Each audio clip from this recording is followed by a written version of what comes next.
Dans cette vidéo, nous allons comparer deux méthodes de gestion de projet, les méthodes classiques et les méthodes agiles. Mais d'abord, qu'est-ce qu'un projet?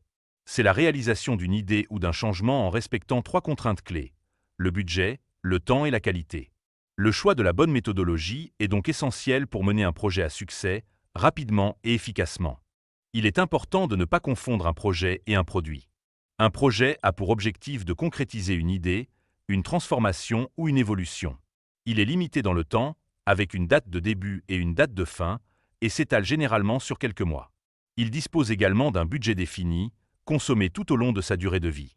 À l'inverse, un produit correspond à un bien ou un service destiné à répondre à un besoin. Il a un point de départ, mais pas nécessairement de fin, et son cycle de vie s'étend souvent sur plusieurs années.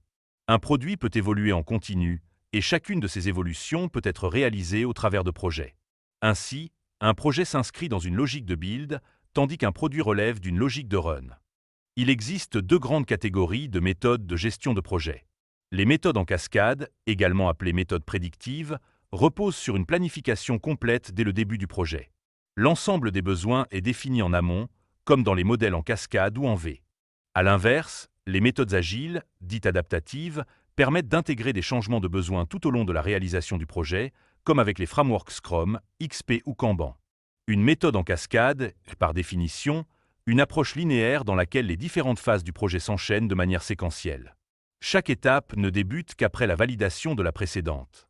Le client intervient principalement au lancement et à la clôture du projet, et la livraison du produit final s'effectue uniquement à la fin.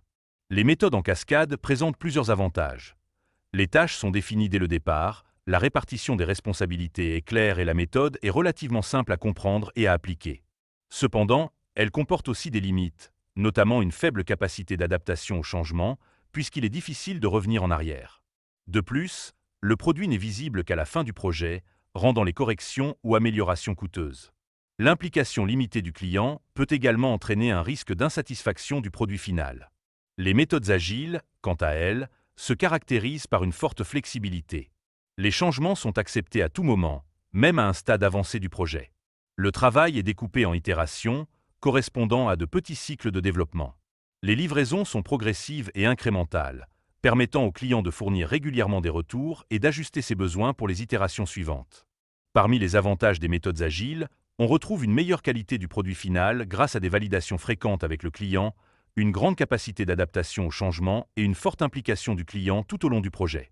En revanche, ces méthodes présentent certains inconvénients, comme une documentation souvent minimale, un manque de prévisibilité concernant le périmètre final du produit et une mise en œuvre parfois complexe, notamment dans les grandes organisations où l'adoption d'une culture agile peut être difficile. Pour conclure, le choix de la méthode de gestion de projet dépend avant tout des contraintes du projet. Si le coût et les délais peuvent être ajustés, mais que les fonctionnalités doivent être strictement respectées, alors une méthode en cascade est la plus appropriée. En revanche, si le budget et les délais sont fixes, mais que les fonctionnalités peuvent évoluer, il est préférable d'opter pour une méthode agile. Merci pour votre attention et à très bientôt dans la prochaine vidéo.